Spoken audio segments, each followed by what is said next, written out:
Greetings traders out there in Traderland. D70 with freetradingvideos.com. Let's take a look at the markets.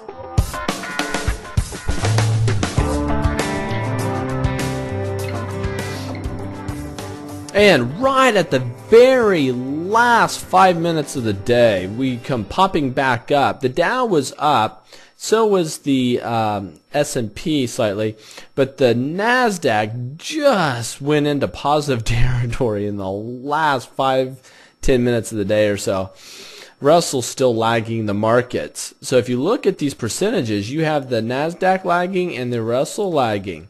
Now you do have the VIX down a smidgen, and but anyway, we look bullish, but I'll tell you, we were turbulent day today.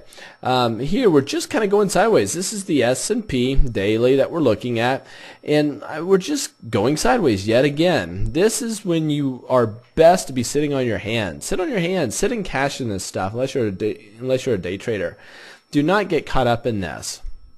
If you go back to a bigger picture here, like this, you got this little mini-me uptrend. We have a leg coming down, or maybe this leg coming down, or just this whole thing coming down. You could almost look at this almost like a bear flag. This is the bear flag formation that takes place, but it usually builds off of just one big down leg coming down. Some people would argue this is one major down leg coming down, but it's awful choppy. A lot of these big upper swing highs, big upper swing high, big upper swing high. Here's another flag type. You drop, see the little flag waving in the wind, and then boom, you come crashing down. Kind of again, we drop, a little waving action here. Usually it's going up, the waving action or the trend is going up before you drop.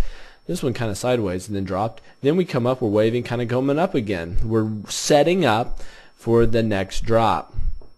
I think when we do drop and come up, you'll have an inverted head and shoulders, head and shoulder. That's what I'm looking for, and that's where we're at right now. Now, I think that next week will be a brutal week. Do we ever jump the gun? Do we jump into the markets before we have confirmation? The answer is no. Let the amateurs do that. You and I, right here, we don't think like amateurs. We need to be thinking like professionals. And what we're looking for is confirmation on the breakdown. When we get this confirmation breaking these support areas, then you can look to go short that. But don't be early. Certainly don't be early. The people who have been early, and that might be you, and you're licking your wounds right now, because every time we think we're going down, we just go right back up. So there you are. I'm going to have a very nice weekend edition for you tomorrow. I want you to pay special attention to the things that we're talking about, and I think you'll enjoy it. Looking forward to chatting with you there in the forums. And Rakly, R-A-K-L-Y 3, Rakly 3, had a neat slogan. I was looking at it. It says, what was that? Free trading videos. We just want attention. Cracks me up.